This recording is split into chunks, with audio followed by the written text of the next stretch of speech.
Critical conversation is a conversation that reveals important content, not only about ourselves, but about other people. Critical conversations edify, heal, and provide substance.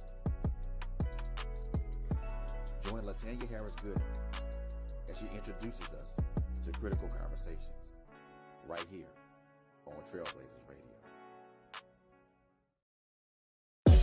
Hello, everybody. This is LHG. I am just coming to let you know that I am an independent paparazzi jewelry consultant. You didn't know that, did you? Well, now you know. So I would love to be your personal jewelry lady. Paparazzi is an amazing company. We sell nickel and lead-free jewelry. We are known for our $5 bling, but you just need to know there is an exclusive Z collection that's $25. It's the bling of all bling when you're really going out on the town and you want to show up absolutely fabulous. So we have items for women, for men, and for young fashionistas out there. We don't discriminate. If you need it, I'm sure we got it. You have the opportunity to follow my page on Facebook called Polished on Purpose, a VIP group. Follow my personal page, Latanya Harris Gooden. And I have my own website that is at your disposal 24/7. So many ways to shop. So let me be the one that makes sure you are accessorized the way you should be. Because I want you to be polished on purpose. My mentor always tells me, when you show up, people are checking you out. They're watching you. So why not be polished, be poised, be purposeful? Glam it up with pop, honey. I got what you need.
Hey everybody, good evening. How y'all doing? How y'all doing? Get in here. Get in here. Tonight is going to be a hot one. It's going to be a hot one. Are y'all in here? Are y'all in here? So, welcome to a special Friday night edition of Critical Conversations presents A Man with Sensitivity. No, I'm not a man. But we're going to be talking to a man. That's going to be my special guest and possibly a couple of brothers that might roll through.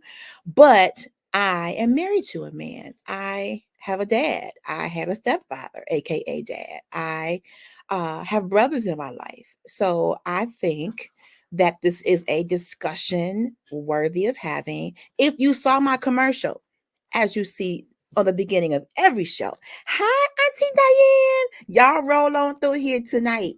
I am a paparazzi consultant. For those of you who love jewelry, we do sell men and women jewelry, and I have so much to offer. I'll make sure I put my paparazzi website in the comments. Thank you for joining, Auntie. I just love you so much. You have such a beautiful spirit. So I also want to remind you all, I haven't mentioned it in a while. If you've been following Trailblazers and you know that Coco Fenton, our sister, we still have her GoFundMe fundraiser going on. She has an autoimmune disease that she's been battling for many years. There's treatment available that's not covered by insurance. We've been trying to raise funds for her to get that treatment over a year's time so that she can get better. I will make sure to get that in the comments soon as well. Tag your friends, tag your female friends, your male friends. We are talking about men with sensitivity. I'm going to pray and then I'm going to bring my guest up. Also, the other commercial you've been seeing is the Business Mixer event that is going to be brought to you by self-love and business guru Kyle Shanda, Chayil Shanda, Chanda. I suggest you follow her. If you need to know more about self-love, self-awareness, business etiquette, she's amazing. This Business Mixer is going to be phenomenal. She's coming on the show on Girl Chat Weekly on May 23rd to talk to you more about it. Tickets are going fast. If you're in the Michigan area, you need to be in the house. If you've been thinking about starting a business, you've started one, but you're not sure where you want to go. If you want to know what you can do for your family as far as legacy in terms of business, you need to be in that room. There are going to be some very influential and powerful people in that room speaking information that will change your life in terms of setting you up for success. All right, let's pray. And we got a good show tonight. So, Father, in the name of Jesus, I thank you for the gift of life, breath, health, strength. All five of my senses are working. The ability to be able to think, to live and move and have my being in you. I thank you for stability. I thank you, Lord, for the victory in you that you've given me. No matter what we face, God, we still are claiming the victory through you, Christ Jesus. Tonight, God, as we talk about the brothers, our men, there's been so many myths and lies and incorrect doctrines that's been spoken into our brothers about not expressing emotions. Some of our brothers are broken, afraid, confused, lost. And tonight we talk about the fact that you made us as humans and emotions can be male or female. No one should have to cover up how they're really feeling and try to maneuver in this life emotionless like a zombie. So God, tonight, let something be said or done that brings freedom, that brings healing, that brings peace. Let us have this conversation and be open to other perspectives, open to people's stories, so that we can start to address the emotional avoidance that's been happening in the male community. So I give you praise and glory and thank you for my special guest coming. In Jesus' name, amen. Let's bring the special guest. Simone, you in here. Simone, get in here, girl. Y'all got y'all water. I done added some red to my water. Woo, hoo, hoo, hoo. Don't come in here ashy or dehydrated, because this show, you can't do that today. LHG is in the house, Simone. So, ladies and gentlemen, okay, you gotta turn yours down, Mr. Good. Because we in the same room. All right, Mr. Gooden, how you doing, sir? I'm good. Can you hear me? Are you muted? I'm good. Hello, everybody. Okay, you may have to come around on this side because that echo is a lot. Don't know what to tell you. You're on your phone. My phone isn't on, sweetheart. Can you come around? I didn't want to. Okay, he don't want to come around, so we gonna leave him where he at. Simone, you want to come on in here? Let me get you the link, Simone. Hold on. Simone, I need you to text me your email address. I'm gonna email you the link. Hi, everybody. Bear with us as we get our logistics together. Yes, we got to get rid of that echo. It's me and Mr. Gooden are in the same room. He walking around now. Your camera is on, Mr. Gooden.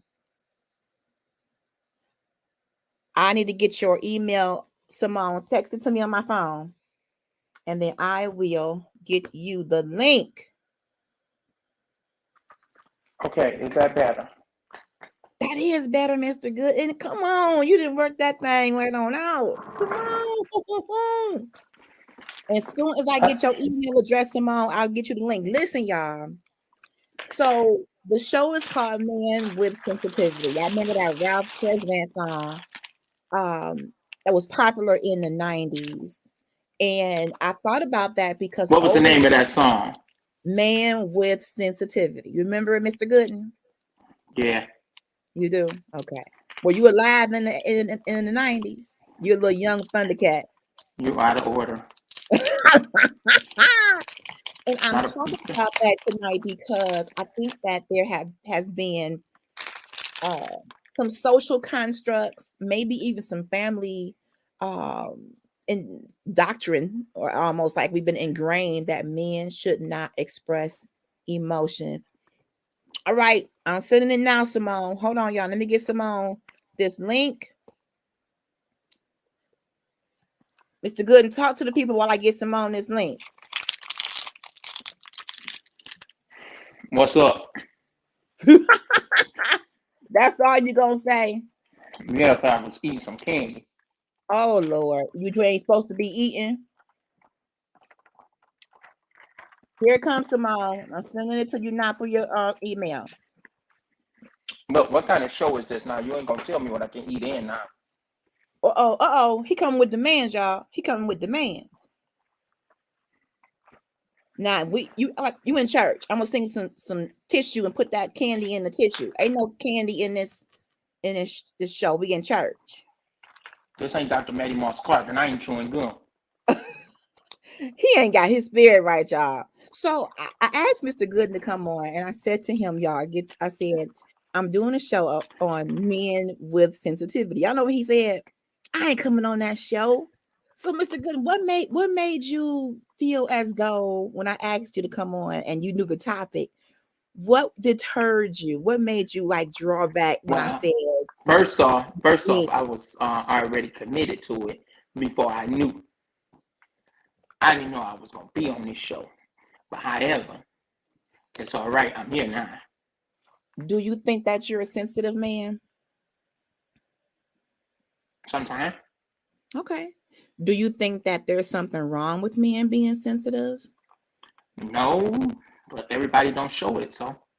That's very true. Why do you think that men are afraid to show their sensitive side in our community? What do you think is the root of that? They don't want to be considered like soft. You know, they want to be, hardcore. Could be quite a bit of things. I think so too. And it's very interesting that you said that. Let me get Simone in here. As soon as I see her picture, I'm gonna get her in here.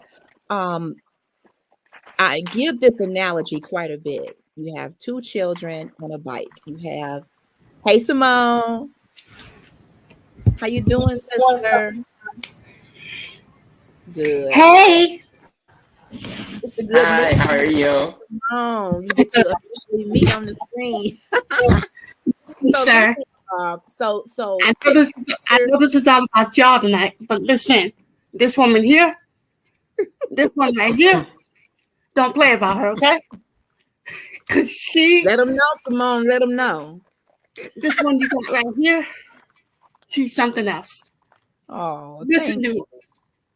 I don't know if you watch her shows, but listen to me, sir. This woman here is just okay, because she is, I don't know her personally, but I'm telling you, she is the sweetest angel I've met. Thank you. Thank you. And it's just through social media, like literally. But however, comma, exclamation point, whatever you want to call it. This woman and her jewelry business, okay, that's for another show. Let's get back to the topic. Thank you, Simone. Thank you, Simone. Appreciate it. Are you in Michigan?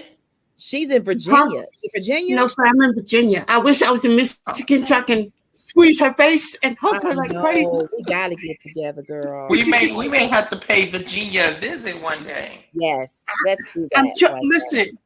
Yes. Listen. this woman right here, I listen. The Lord has blessed you and highly favored you. Okay, if you haven't noticed that already, the Lord has highly favored you. Okay, because you're so sweet, girl. I'm so serious. Let me set the stage, because picture two young children on a bicycle. Okay. One is a girl, one is a boy. And I've seen this happen in our community. They both fall off the bike.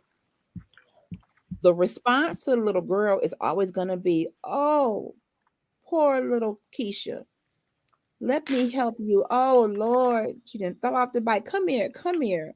Let mama hold you. Oh, Lord. And the little boy is going to be, shut up, Junebug.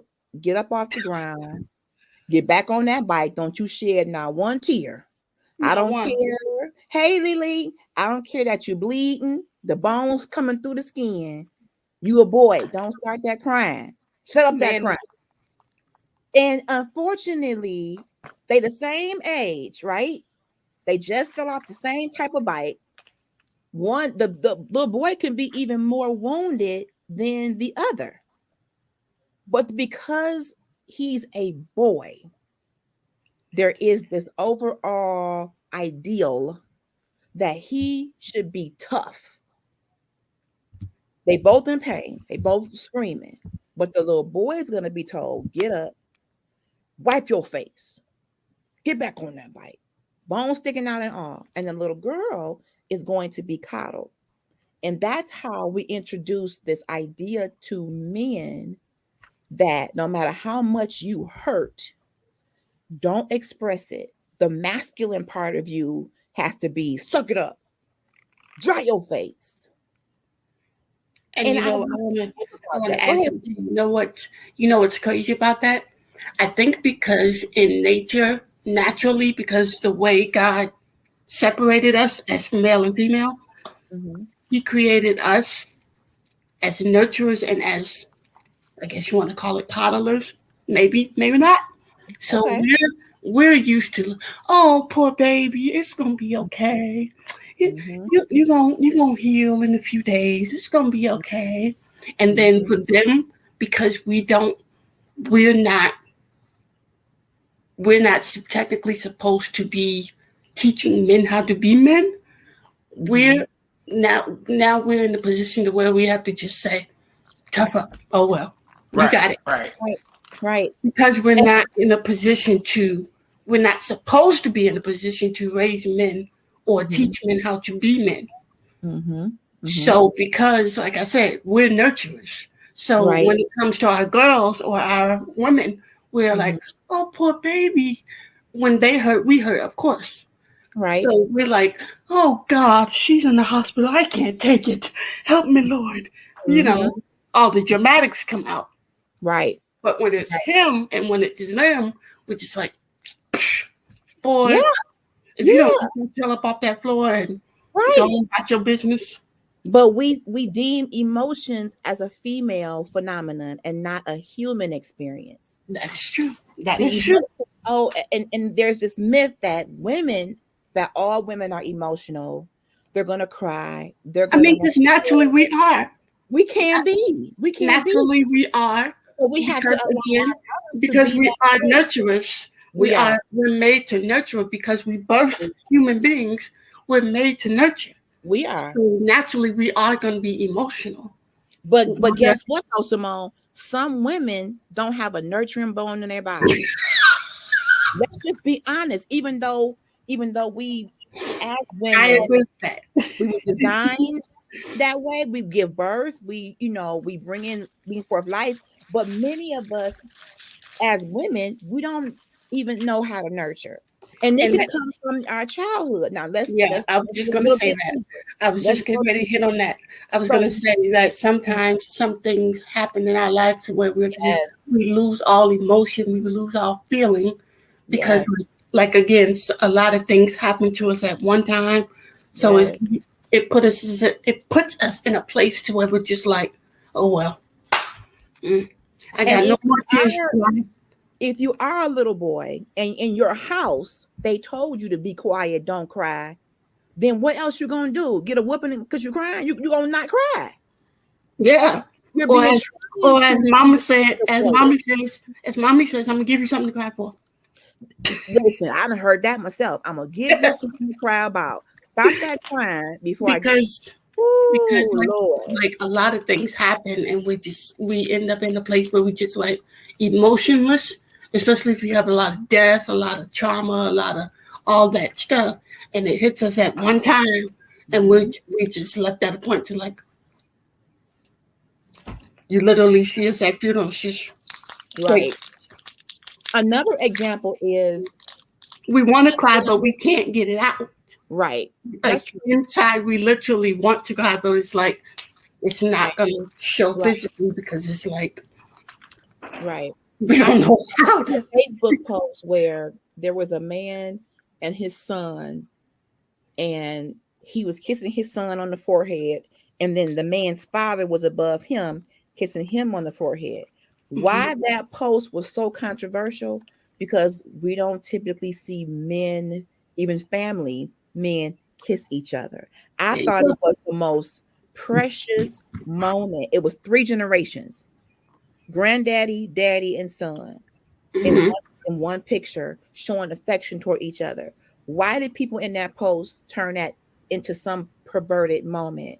Because they're not used to, like you said, they're not used to men showing love. To that. They're used to us doing it. Always the mama. Always the mama doing the kissing. Always mama, the mama auntie, mama, yes, whatever, yes. sister. I'm gonna say this, and then I'm gonna let Mr. Gooden respond. I feel like if we gave love equally to sons and daughters, allow sons and daughters to both show emotion, and we address them individually, not just feel mommy is the nurturer, daddy is the disciplinarian. If we balance this out, I think we would have more well-balanced, emotionally sound children and therefore adults. See what I mean, Mr. Gooden? See what I tell you? You see this? You see? We got to balance it out. This is we are perpetuating that. We are making boys feel like you got to be her. You got to be the Thundercat. You got to be Voltron. And I get that to a point. And part of it could be because men are the providers. Yeah. They're the hunters. They're the ones who are responsible for the family. And we're going to get to that. That has a place. That has a place in child rearing. But when these kids are brought into the earth, I don't think it's fair to deny them affection because of their gender. But what's going to happen to them when those young boys become men, they may not respond to real affection as an adult, or they may be overly affectionate. Indeed. Because of what they missed. You make them imbalanced when you don't give them the full gamut of love in their child rearing days. There are some parents, and I'm a girl, and my mom wasn't touchy-feely. Oh, I love you, sweetheart. You are beautiful. You're going to be great. My mama didn't give me that. So when I had a child, I gave Gabby way more affection. We got a comment coming in. It's crazy, but my husband kissed both. I thought about y'all actually kissed both our son and daughter, and now I love it when my grandson kisses his daddy when he is on the way to work. It is so precious, Felicia. It is. Both sons and daughters need the precious love of their parents. They need to feel that from mommy and daddy. You don't want mama to be seen as the kissy one, and daddy is so hard. Don't bother your daddy. He just came home from work. Don't hug him. Don't kiss him. Leave him alone. He's tired. Leave him alone. They need equality when it comes to affection. And I mean, I'm going on the line here. NJ. And then hey NJ, I almost feel like we do our kids a disservice when we separate. Mom can only do this, dad can only do that. Now, what happens when the kid don't have mom and dad? Yeah. And then mom has to be both nurturer and disciplinarian and take them to the football game. I just feel like that affection is what helps create a well-balanced human being. They are learning how to love. They're learning how to apply love to the right people in the right ways. So if you have father in the house, but he's not, you can't hug him, you can't kiss him, you create a wall. And now in their mind, I'm a boy. I should never be affectionate to another man. Whether it's my dad, my own son, my pastor, my whatever, you create this barrier. And then when you grow up and you see these young men in the streets and they feel like they got to be overly masculine, you got to be hard, you got to carry guns, you got to, hey, you got to show your roughness, you got to be a roughneck. But what's really going on inside of our young men? There's probably some anger. There's probably some pent up frustration, some misplaced emotion. Let me know if you're coming up, CEO. So I got another comment coming in. NJ says, the children need well-balanced love. But how many of us received? Come on in, NJ. Received. Did we receive? Can we give what we haven't received? Absolutely not. It's difficult sometimes, but not impossible if we want to. I still give my daughter love, affection. I didn't get a lot of it growing up. And let me be honest. No shade against my home. I had all the necessities that we needed in our home. I love my parents. I love my stepdad, aka Dad. Rest in peace, Papa. They did the best they could given the mindset they had at the time. But Mama was so tired coming home from a job that beat her down. Okay. Sometimes the lack of affection can come from the fact that you're so beat down that you don't really have it to give. But guess what, parents? Yeah. Don't penalize your children for what the world is doing to you. Yeah, and you can't pour from an empty cup either. Come on. So if you don't have that love in you, then you can't give it to the world. That's why he said, I've given my only begotten son. Yes, all he had. You gotta be hooked up to the Lord. A lot of us parents never healed from their childhood. Yes, no, that's true. That's true. A lot of us never healed, but those of us who are believers, okay, we have a God who can fill those deficits. And if anybody has been watching me and watching my show from the beginning of the 6 months where I started, I spent some time talking about my trauma, but then it hit me. Yes, I had the trauma, but I had some good times in my home too. I don't want to always give the publicity to the bad stuff. Did it hurt me? Yes. Did it scar me? Yes. But because I didn't get certain things in my home, it made me say, when I do have a child, he or she is going to know I love them. I want to be tender towards them. I'm the parents. You're the first glimpse of what love looks like. They don't even know God yet when they come in the world.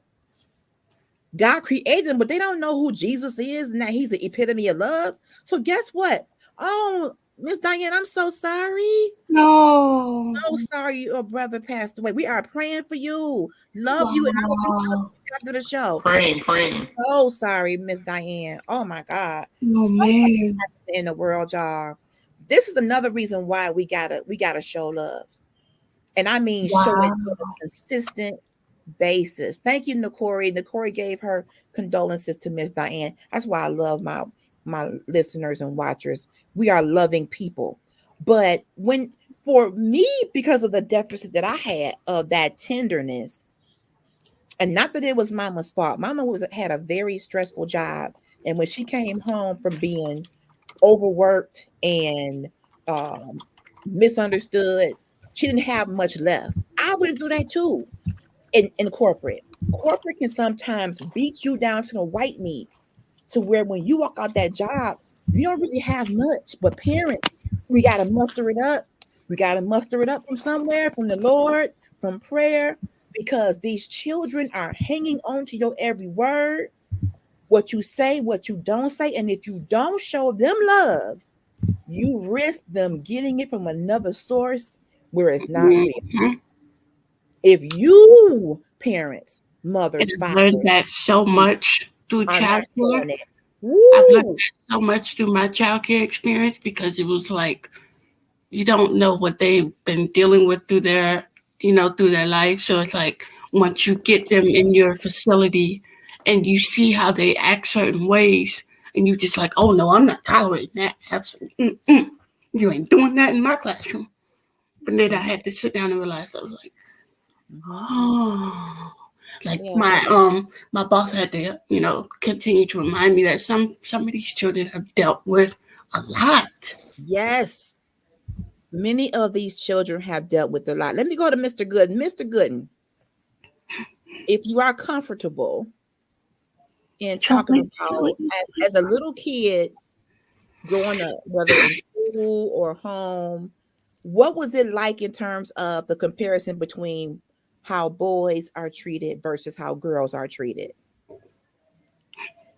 Well, growing up, it was very different Mhm. because my grandmother raised me, and it was me and Aisha, my aunt, in a home together. To Okay. where um, Yes, Nakori. my aunt Sandra really took me out and about and did stuff. Like if her and Isha went to the hairdresser, me and my uncle Whitney would meet them at the mall, Mm-hmm. go shopping, eat, whatever, what have you. So I had my uncle Whitney teach me how to ride a bike, Okay. basketball, and all that. To the KJ family, rock with Kristen. Because my other uncles was doing their own thing. Okay. But so mainly it was my uncle Whitney who taught me the basics of being a man, and Mm-hmm. like I said, riding a bike, basketball. Between him and my grandma taught me how to tie my shoe, um, different things like that.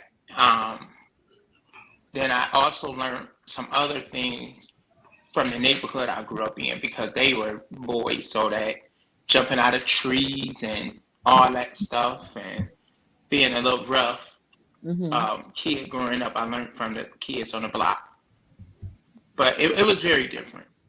Now, I'm I glad you would say it was different. mentioned being raised by a grandmother. Let's bring this up because this seems to be a topic that comes up periodically, just whether it's social media or just in passing. Many of us as children, not just boys, many of us as children have been raised by our grandmother for a multitude of reasons. Yes, Nakori, we do find ourselves searching for love in the wrong places. Going back to that comment, if we don't give our children love from home, we leave them to their own devices and their own imaginations, and that could be going to the wrong places.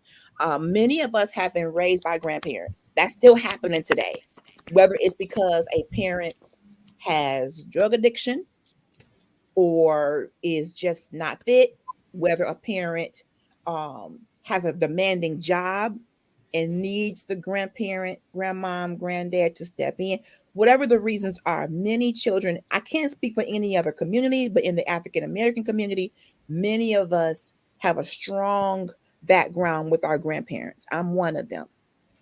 It has been said, I'm not saying that this is true, but I'm going to put it out here in the atmosphere that if a man is raised by a woman, grandmothers, big auntie, cousins, that he is more susceptible to a more sensitive behavior because he's been around all women.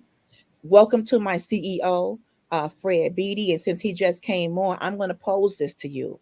Do you believe that because a young man, a young boy is raised around mostly women, grandmother, whoever, and maybe grandmama took him to church and he was always around the motherboard, always around the chicken frying committee, so always around women, I mean, that he may pick up feminine tendencies, sensitivity.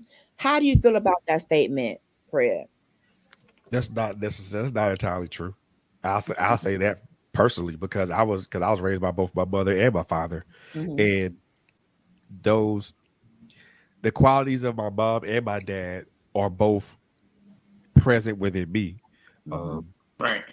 I got the the steadfastness and the hard edge from my father, but also the softness and the caring and compassionate part of me from my mom. But also I personally saw my father show compassion and care and show caring for other people.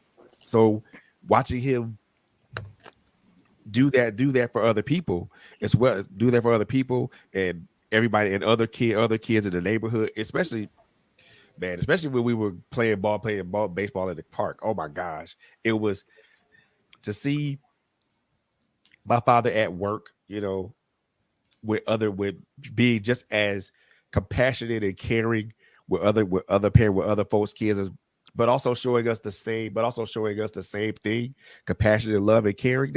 That put me in a vein of like, okay, I don't have to be this rah strong dude. I can show compassion for other people. I can show love and caring and concern for other people. So that particular theory is not entirely true, because I mean, just because a man's been raised by his mother primarily doesn't always equate to sensitivity, to a guy being sensitive.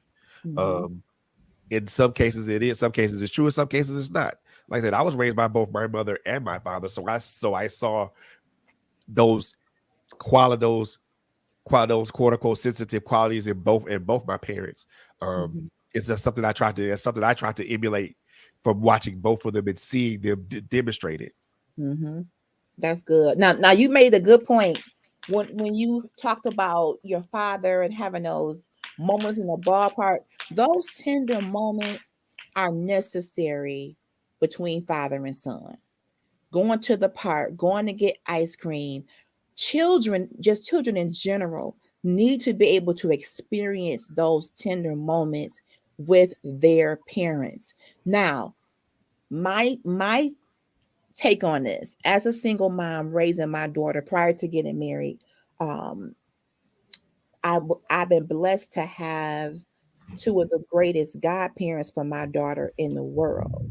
So where she did not have a father per se in her life, she had a godfather, she had uncle, she had two grandfathers, one is deceased. So there were men in her life that showed up and that still show up. So she has some balance. But when it comes to young boys, there are plenty single moms that are out here raising young men. And as Simone said, no, we can't teach a boy how to be a man, but what we can do is surround them with people that can help in that area, be it an uncle, be it a pastor, be it someone in the community. And this is going back to community. And this is going back to the village concept, where if you see a need, you feel a need. But we are so siloed.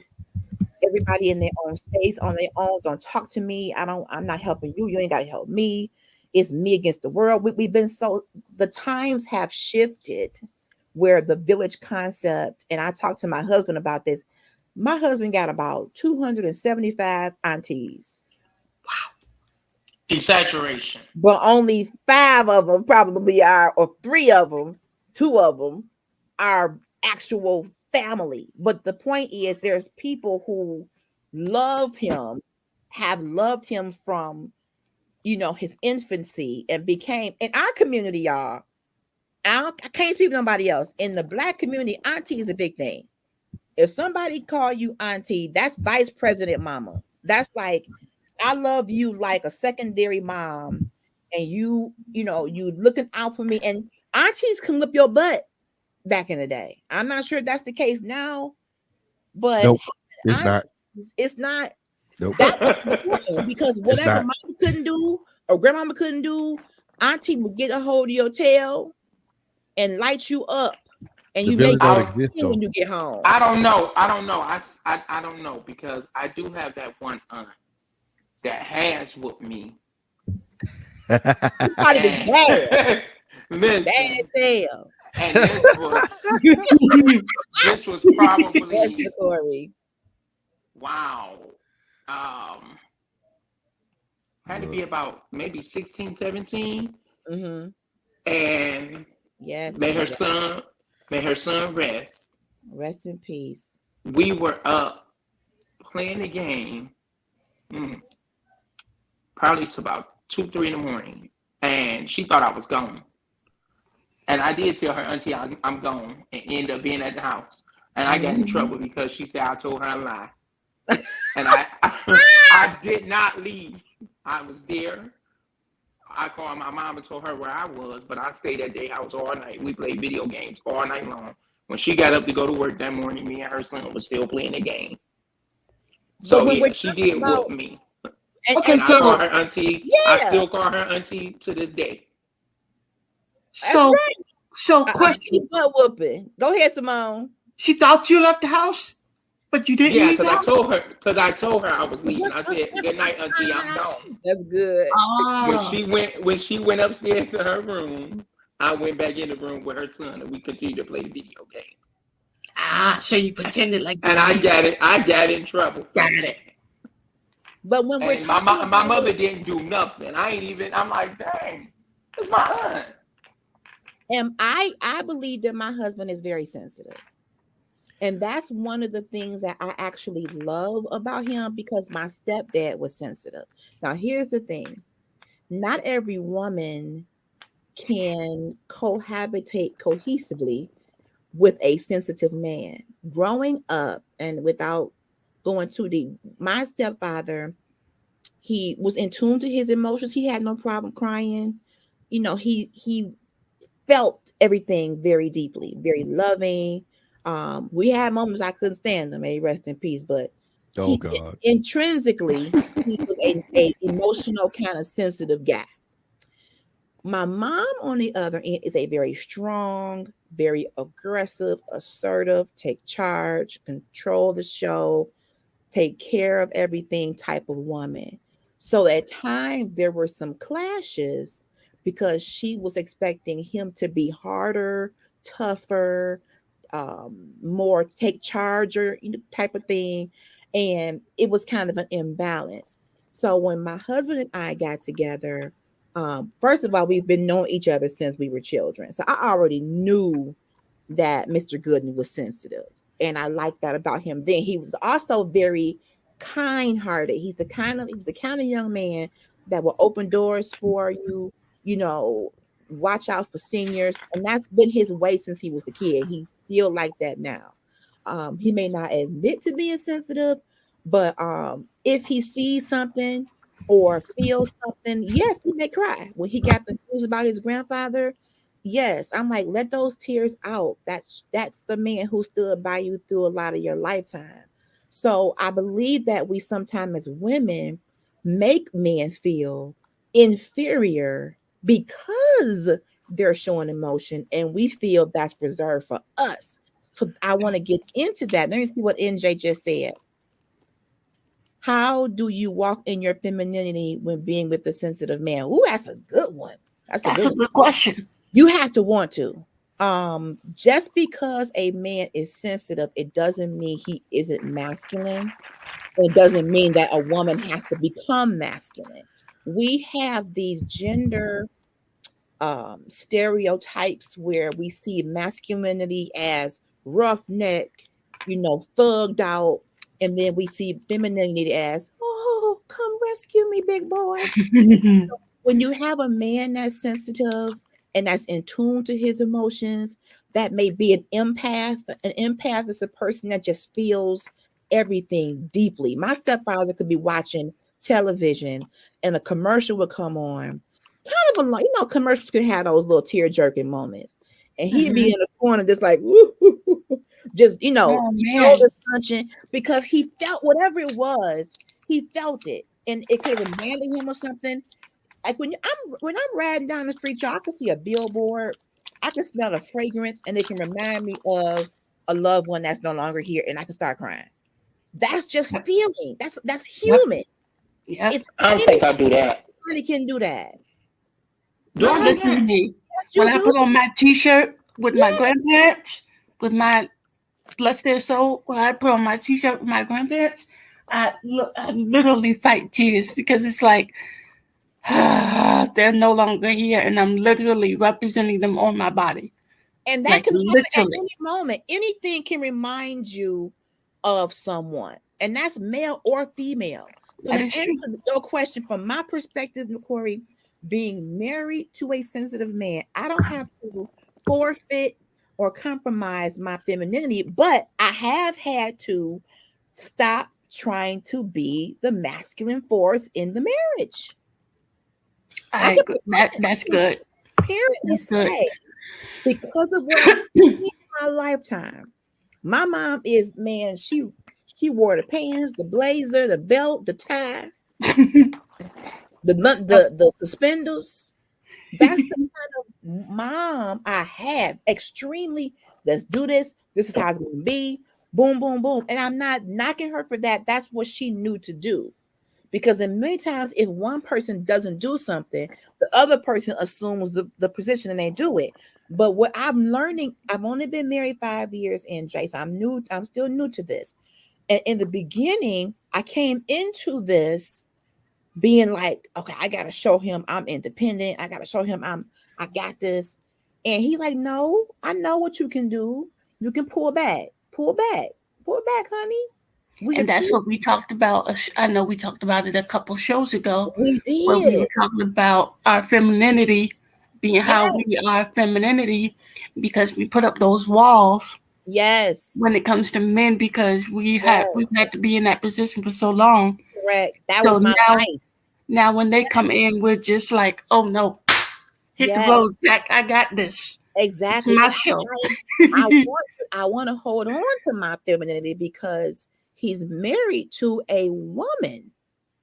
So if I continue to come full throttle, my way, then he like, well, what happened to the warm, loving wife, nurturer that I married? Now you're turning into a dictator.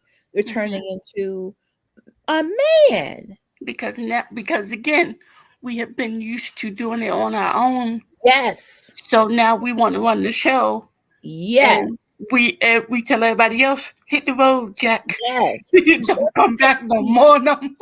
Just because he's sensitive, that does not take away his assignment to lead. Yeah. Get that? Just because you're married to a sensitive man, do not snatch his assignment, women. Corey said, let the man and the husband lead. That's his assignment, not yours. Whether he's a sensitive husband or not, you're going to have to let him lead in whoever he is. So if you've married him with all this sense, and let me say this, you want a sensitive man. A sensitive man is in tune, in most cases, to his emotions and probably yours too. That part. But see, here's the caveat with that, y'all. Okay. And let's do it. I'm going to have to just say this because, and I'm probably gonna get some pushback from some women, but it's cool. but I'm you ready for it, huh? Oh yeah, I'm ready for this. He stayed ready. Most women don't know how to deal with an emotionally intelligent dude. Most women have no earthly idea. You're right. How to deal with an emotionally intelligent dude. They don't because they don't have the experience in that. And if they don't have the experience in that, they don't have the capacity to do. They don't have the capacity to learn how to deal with an emotionally experienced dude. Because if you're dealing with a sensitive guy or an emotional intelligence and sensitive to me are synonymous, at least to me they are. I get when that. You're dealing with a guy who is sensitive and emotionally intelligent, who is strong enough in his masculinity to know how to express himself in a concise and precise way. And a woman just looks at this dude and be like, well, what the hell are you talking about? You asked me to express my feelings and I expressed them to you. Now you looking starstruck or you looking confused. Right. Because I said something, or maybe I said something that might have pushed the wrong, that may have inadvertently pushed the wrong button. Right. Yes, Get it right. Nicole, I agree with what you're saying. The woman may not have had that experience. If you're in a house where men are abrasive, men are harsh, men are seen as, "Ugh," then they get a sensitive man in their life, that may be a culture shock. Like, It would be. why are you crying? What are you It what's would be. wrong? Let me tell you. I put it like this. I'm a very sensitive and emotional guy, but that does not take away from the aspects of my masculinity. Matter of fact, Exactly. me being sensitive is actually a boon to me. It's a help because it allows me to dig into those parts of me, those sensitive parts of me, or that empathic part of me, and be able to relate to people on an emotional level. Matter of fact, a deeper emotional level. But then Right. when women look at that, they're like, "Well, you just soft, you a punk." Well, call me what you want, but when you the one hurt, I'll probably be the dude. I'll probably be the dude you probably would want to talk to. Right. Right. Wow. I'm consoling you. Right. I'm the dude that's probably gonna be the shoulder you cry on. Yes. But I'm glad you said that. Many of the sensitive, emotional dudes that I've talked to have been friend zoned. They become, "Oh, you a great friend, Yeah. but I may not want to be in a relationship with you because you're too soft." I've heard women say that. You know Okay. what? Look, I've Whoa. heard that. They want you to be I'm that shoulder. I'm gonna cry on your shoulder, but romantically, you're a little bit too soft for me. that's cool. Whoa. That's cool. But I've heard that. but you know what my answer would be to that? Move the fuck around, then. Oh. Move around. Well, Let Oh. me try. CEO, well, all right. Move. See, I'm sorry, but it's got to be said. LHG, move around. You don't want to. If you go friend zone me, move around. That's true.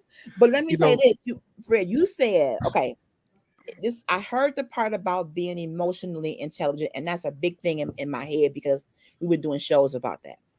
Just because a person is emotional does not mean they have emotional intelligence. The of course intelligence not. comes in where I'm acknowledging my emotions, I'm expressing my emotions, I'm comfortable in doing that. Now, some men, and I'm gonna put this out there, Preach. they may show signs of emotion, but the natural response for me is, "Honey, what's wrong?" And Yep. there are times, and I'm talking about this man in this bottom corner on the screen, he's having an emotional moment, but he's not ready to say why. So what I have to do in my own emotional intelligence say, he's not ready, Latanya. Back off for a minute. Because the first step to loving him is to give him space. And that's the thing a lot of women don't understand. They don't get that part of it. If I'm having a moment and I'm not really speaking or not being talkative or anything like that, allow me that space to kind of analyze, put this into some words that I can put them in. Give me a moment to kind of put this in its proper perspective, and then come back to me. I agree with that, Fred. I agree. And we'll talk about it. That's why I say I'm so glad that I'm with the person that I'm with, because she knows that I'm a sensitive person, and that's the thing that she loves about it, because she knows I have empathy for people, but she also knows sometimes that empathy can get me in trouble. So that's why I'm glad I'm with the person I'm with, because she helps me reel that empathy in, especially when it has no place. Right. She balanced you out. There you go. Right. LHG does the same for me. Well, thank you, sweetheart. But I think that goes. Learning. I think that goes both ways. I think that goes both ways for male and female. Yes. Because we both, when we do have those emotional moments for both of us, we have to have that time and that space to say, okay, what is, like Ayana, whatever her name is, she says, sit in your feelings. Yes. Like to literally analyze and sit there and like, what is going on? Right. Like, seriously. Like, yeah. And it goes, and I agree. Right. Because in those moments, if we don't sit and think about our feelings, a lot can happen. That's true. But as a Trust woman, me. Simone, as for me, I am a natural communicator. Mhm, I want to talk about it, and I want to talk about it now mhm. because I'm not going to be able to rest until I know what's wrong with this man. But Yeah. So I'm sometimes now ain't the time.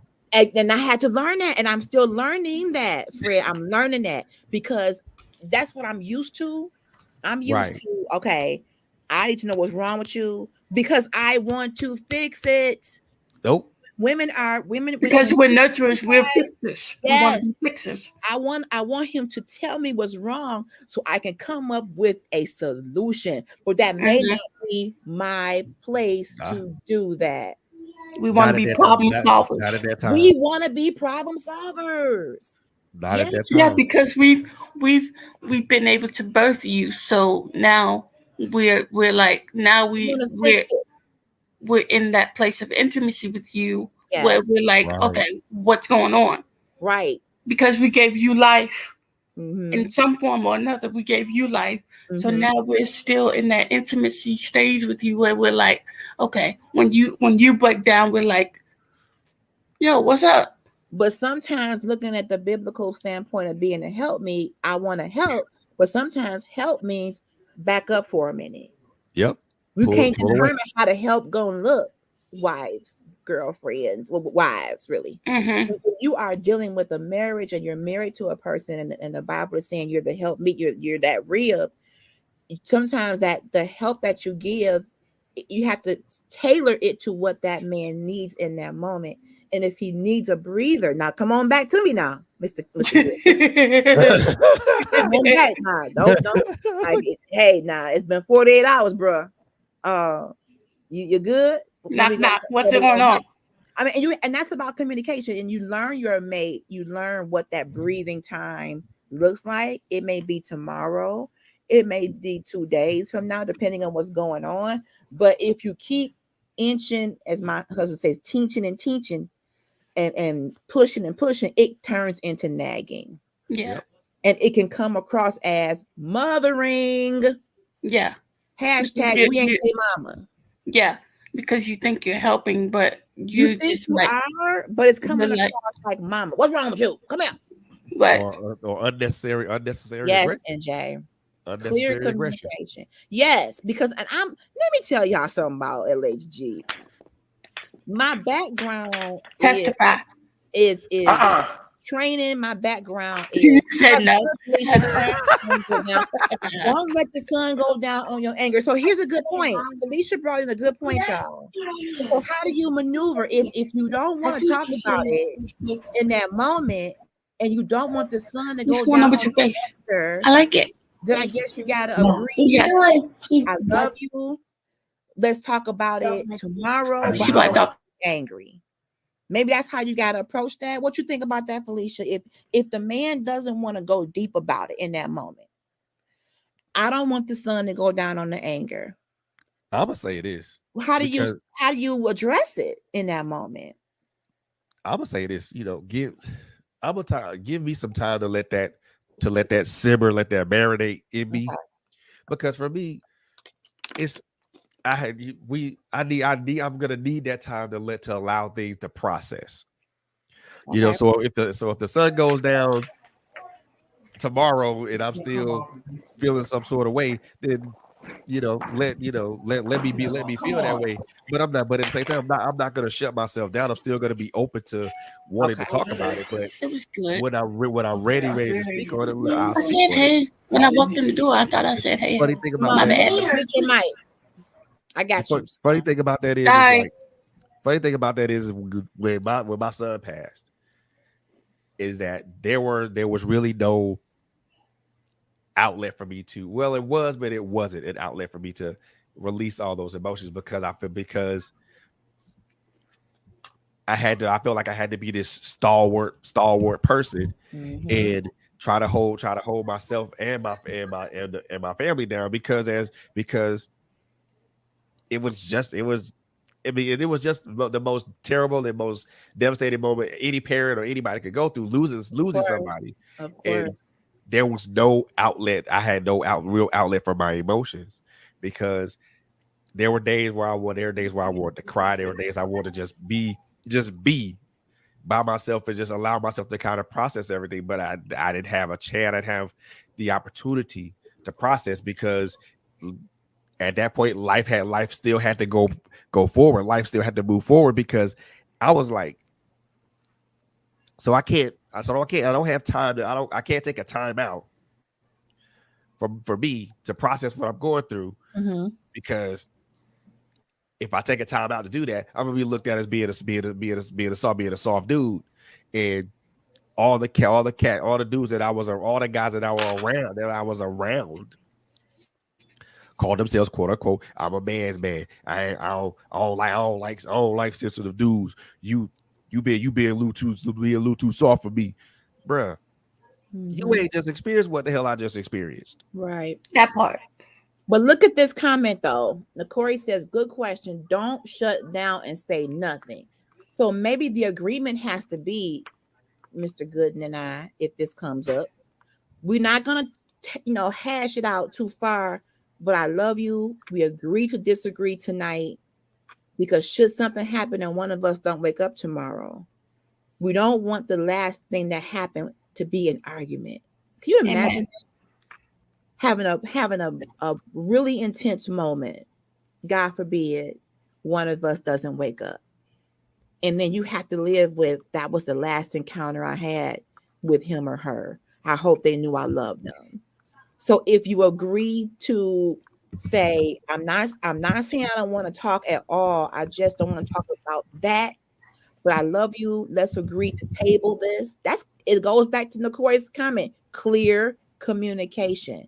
Don't shut all the way down. And sometimes in the sensitive moments, we, men and women, tend to do that because it's becoming overwhelming. Yep. It's becoming overwhelming and I don't know what to do with these feelings. So now I'm in shutdown mode. So for me, if it's Mr. Gooden having that moment, I may have to say, okay, sweetheart, I feel like we should table this. I want us to have a good night. Let's have some dinner.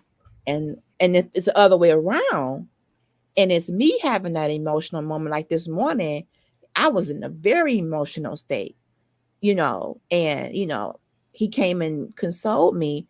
I'm a little bit more I'm way more talkative when it comes to emotions than my husband is. We're learning each other. That's what you do in marriage. You learn each other's love languages. My love language is talking. But it's not that he doesn't love me when he doesn't want to talk. It's I need to give my husband the space to become emotionally intelligent and say, how am I going to navigate with how I feel? Why do I feel it? Emotional intelligence is I'm going to sit in it and I want to, why do I feel like this right now? What triggered me? Emotional intelligence is saying I need to understand the triggers and the landslides. Yep. There's a trigger and there's a landslide. Something happens and is said to you that totally knocks you off your square and sends you into an emotional frenzy. That's a landslide. Ain't no trigger. That's something that's almost like an avalanche effect. So maybe the next day he may come back and say, honey, I've had a chance to sit in that. And when you said what you said, it reminded me of what happened to me 20 years ago. I don't know if you know this, honey, but I had this going on. And when you said what you said, it just took me into a really bad place. You probably didn't mean it, but can we talk about it? Because it really was a trigger, AKA or landslide. Bishop says in a relationship, you need to address these issues. That's why the Bible says, don't let the sun go down on your anger. We need to deal with what's going on. I will add to that in due time. I will add the words in due time. But the sun can't go down on the anger though. The anger part. I get that, LHG, but in due time. What do you mean by in due time? What I mean in due time? When I mean in due time, give me the chance to process. Okay. Give me the But chance the to anger part, though, analyze. we don't want the sun to go down on the anger. So that's going to take a mature human being, man and woman. If you're rooted and grounded in the word, it's going to take saying, how do we honor the word and say, this moment got me angry. I don't want to take this anger in through the night. So can we say, I love you? We can table the meat of it, but there's something that we need to discuss in the morning. But can we at least get rid of the anger? Because I'm gonna be honest, I hate when we mad at each other. Me and Mr. Gooden. I hate it. Is the most uncomfortable. You on one end of the bed, I'm on one end of the bed. I'm not. Give me that blanket. You ain't getting no cover. Off my pillow. That is not. That really is uncomfortable spiritually, mentally. You don't want to be honest with y'all. Like, I ain't saying nothing. He ain't saying that. We stubborn, two stubborn people. We are married, and if we go honor the word, I want us to get to a point, couples. I'm not saying we got to be up to 3 a.m. doing a bullet point presentation. But I'm saying, we not doing that. Absolutely not. Now, I would. So you're gonna take your own words in, right? I would like to do that. Yeah, we not doing no bullet. Not at 3 a.m, no man. That would be me. Look, let's talk about let's write it out on the whiteboard. Man.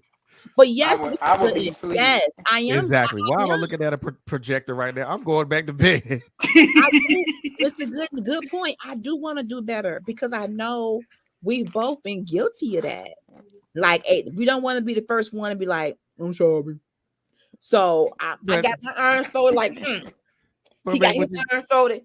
But you don't say sorry first. I ain't talking. I ain't saying sorry either. But you may well say I'm sorry. That's part of the conversation. Listen, I go in there.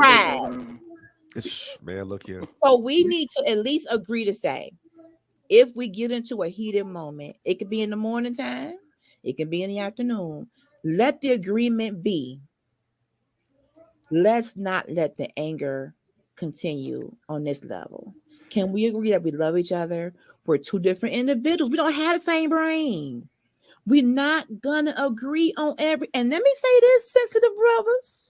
Oh, you didn't got me started. Now you didn't got me started. Now, just because a woman don't agree with you, don't mean she's coming for you. Oh, okay.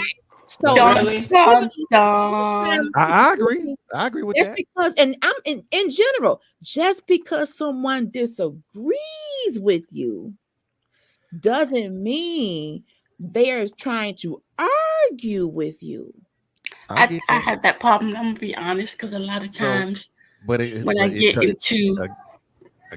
into a conflict with somebody, I feel like if I feel like if I get in a conflict with somebody, a lot of times I feel like they're attacking me because they're not agreeing or they're not hearing my side of the story.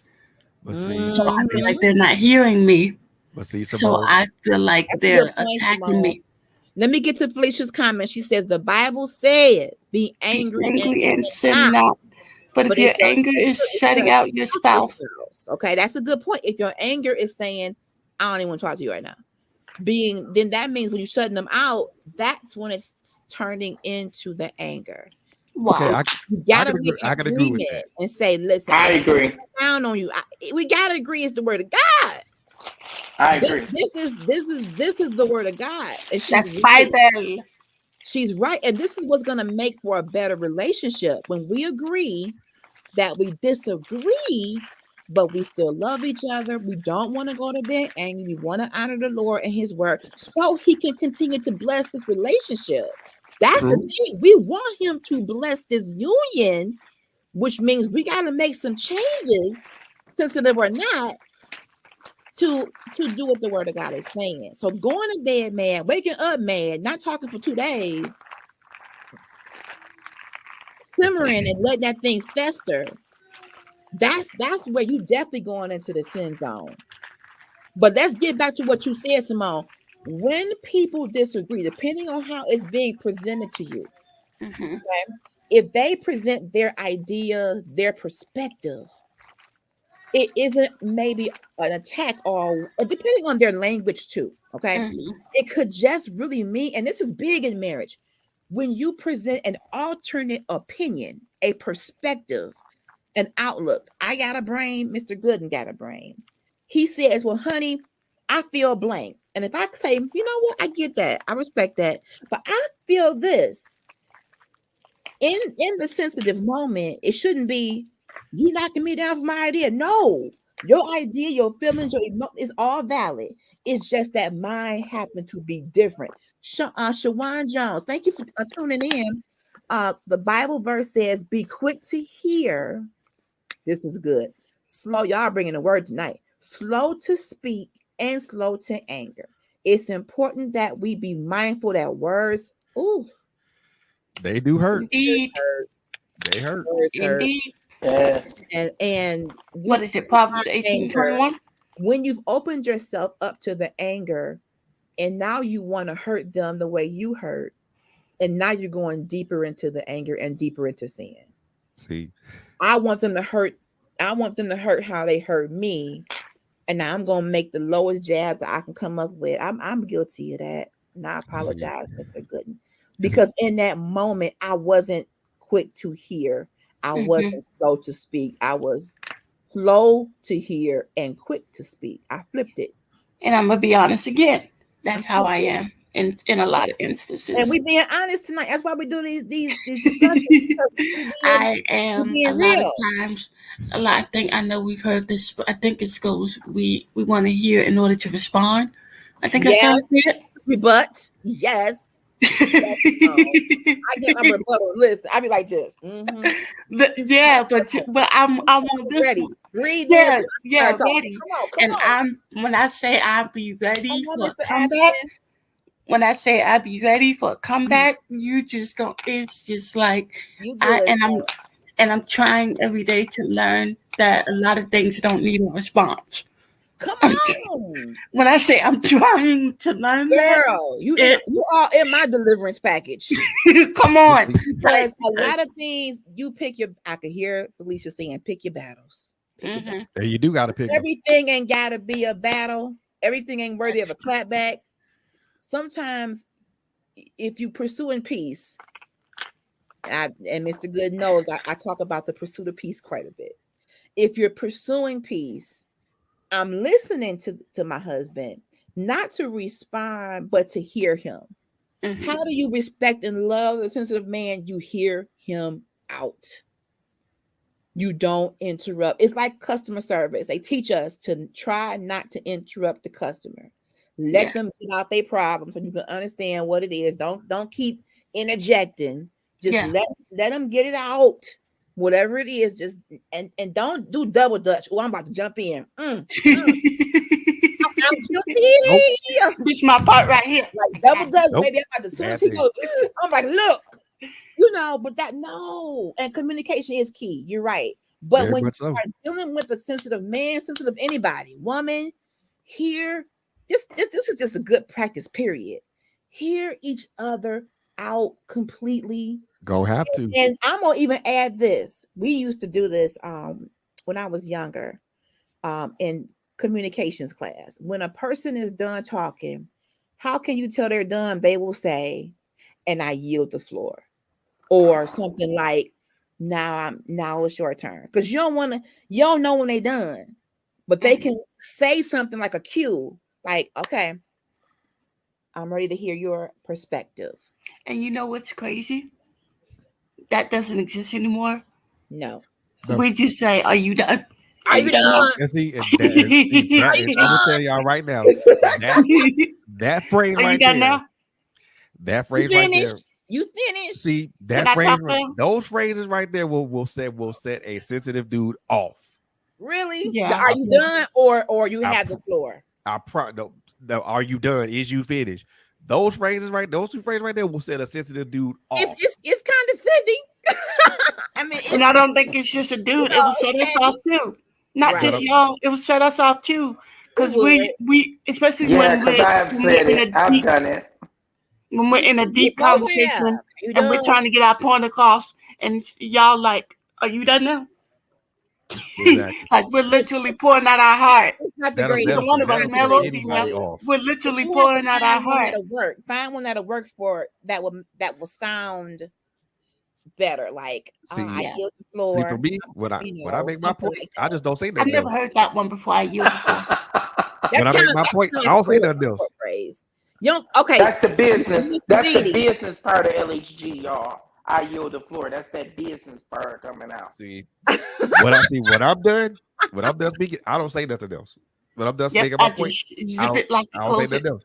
So you I just, leave it you just alone. go silent, and then that's the cue for the person to say, Exactly. okay, I'm gonna Exactly. go ahead. And that's good. Silence is good. I just sometimes people get silent for a minute and they come back with something else. Nope. So That is you true. know, I'll be Nope. wanting to make sure the person is done. It's And completely you know, done. Yeah. Shawan said it comes off nonchalant. It does come off nonchalant. Like, are you done? Mm-hmm. But I'll admit I've said that a lot in my past. But when you know better, yes, and that's why we have these discussions. We talked about how to love a sensitive man. The first one was listen, hear him out, give him space, and then I'm gonna throw this in there. Let him cry. Oh Let him yeah. Oh cry. yeah. Please don't make a man feel a certain way because of Oh tears. yeah. We are in a human experience. Whatever the tears come from, we can figure that part out later. But in that moment, let that man shed whatever tears he needs to shed without making him feel as though he is less of a man because he is emotional in that moment. You know, Okay, I'm glad you said that. I like that, Shawan. So what are your thoughts? Or what do you think about that? I'm glad you said let a man cry, because to be honest with you, I've literally never seen my father cry until his father died. Okay. That's Same so here. like the times I was around him, I've never seen him ever shed a tear until his father passed. Okay. And maybe when his mom passed too. I might have seen it. I don't remember. But that's good that you said that, because we hold them to a higher standard of masculinity. Yes, we do. So we don't want them to shed a single tear, no matter what happens. Nope. The world could be on fire. We just like, yo, man up. What you crying for? Crying is a cleansing. That's the way of cleansing and processing. Sometimes I'm just gonna be a good cry for me. Sometimes will get me together. Like I'm good now. I'm learning that. Had a whole moment this morning. This has been an emotional week, but it's like once I got it out, I'm like, I'm good. But when you don't allow that man to do that, where do you think that frustration and grief or whatever is going? Inside. Therefore, you are more susceptible to mental turmoil. And I think it gets deeper every time they hold it in.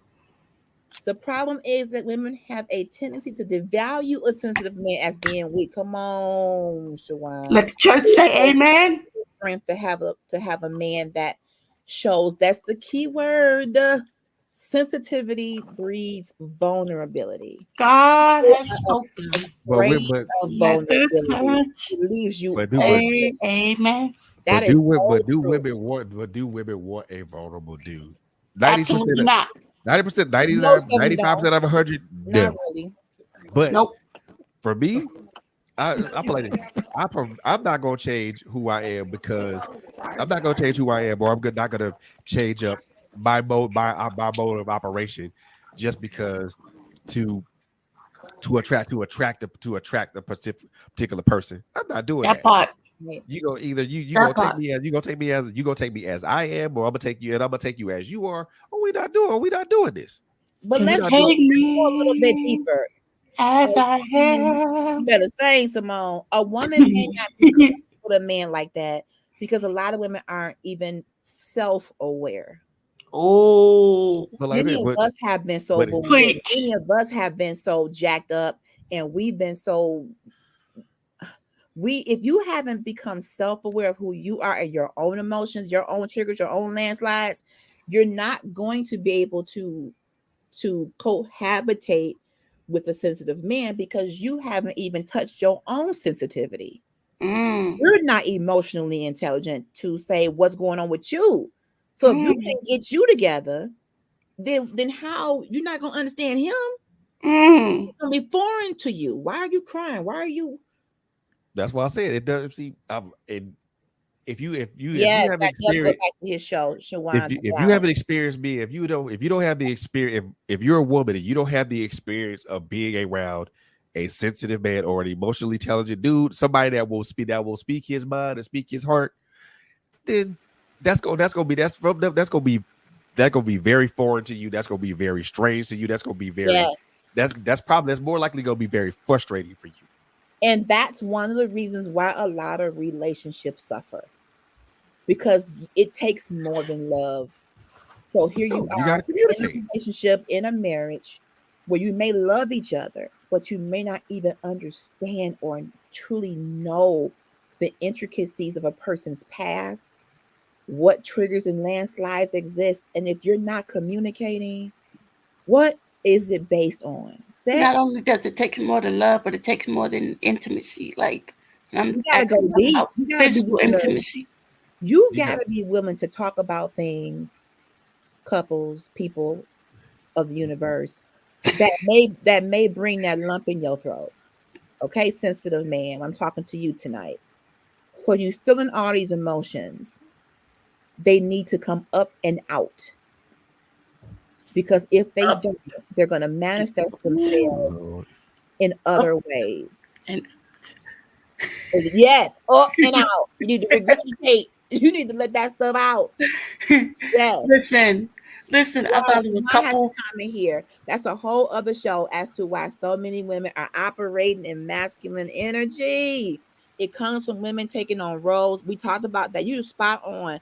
That require them to be the man when no man is around. Single moms, bosses.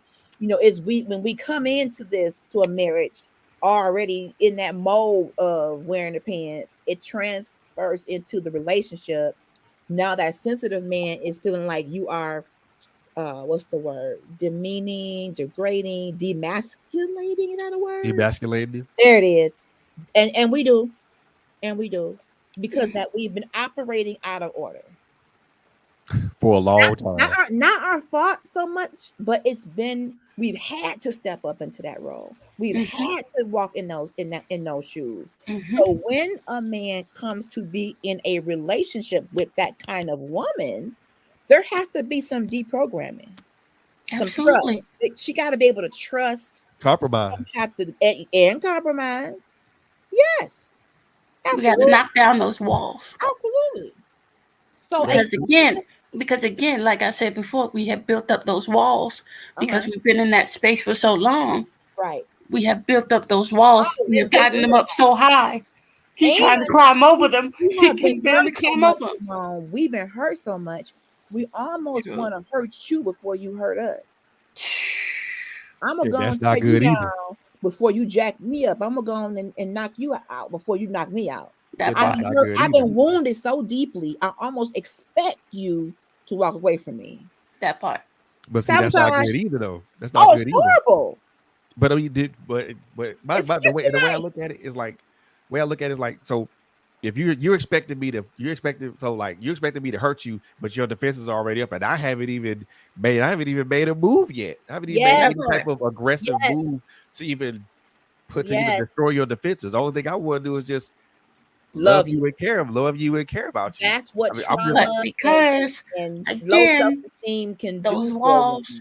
We built those walls. We built those walls so high. We expect y'all. We trying to get y'all to climb over them. Y'all can barely climb them. Listen, and now we putting these expectations that are so unrealistic that they're set up to fail. See, I knew you couldn't climb over that wall, that Mount Everest. I knew you couldn't get up that high. I know it. I'll put it like this. I'm only climbing as high as my limitations will allow me. See, come on. I'm only climbing as high as my limitations will allow me to. If you are not going to open yourself up to me, and allow me to at least vulnerability. There's at least open up. experience you at least experience you in an emotionally Yes. intimate way. Yes. Then what did it doesn't really Without make a fear. difference for me to try to build because I'm not I trying to agree. because I'm I not think trying now, not trying to destroy nothing. this generation is so focused on the sex that we don't really worry about the mental and emotional capacity of a relationship. But see, Right. but the funny thing about that is said, but sex is also an emotional and physical That is exchange. true. It can That is be. true. We got a comment here from Mr. Abston. He feels that understanding a sensitive man takes a lot of work. Yes. For the woman and the man, because I feel like a man needs to be able to speak his mind without consequences. Woo! Absolutely. Absolutely. Absolutely. Let him speak his mind without trying to Without rebut repercussion. or emasculate the emotions. Just let him speak what he needs to speak and sit in that. I agree with that wholeheartedly. It's either both or the moment someone says that I'm too soft for being sensitive and stuff like that. It's for me. It's you going down, Mr. Gooden? No, my phone is dying. Okay. Well, thank you for joining us. I'm charging it now. We're good, I think. You good? I'm finna get ready to eat me some dinner. Have you some dinner, Mr. Gooden. Thank you for being on tonight. Have a good night. I'll be back again, y'all. Please. Thank you. See, for me, the moment that you devalue my the moment that you devalue my emotions, it becomes to the point for me where I'm just not gonna be. I'm not gonna be. There you go. I'm not gonna be attached. I'm not gonna be engaged. And you're gonna shut down. Well, I mean, not shut down all the way, but down. certain aspects of me are not gonna be open. Right. To you you're at gonna that be point. extra guarded. That's when you because have the those moment you extra do that, guards. Right. I'm not gonna do that. I mean, and I'll say this, y'all, as I've gotten older, I'm learning more about my sensitivity and my emotional intelligence. I'm learning to be a lot more discerning of how people talk to me, how people speak to me, how they address me, and stuff like that. The one thing that I told my ex-wife, told my ex-wife is that, look, if you want to communicate with me, talk to me, not at me. Yep. That's true. She said, well, what's the difference?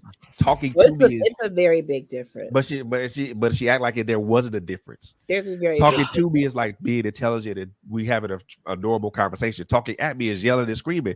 I'm at the age right now. I won't even say the age. I'm at a point in my life right now where conflict in a relationship, man, please. I'm not even finna engage in that.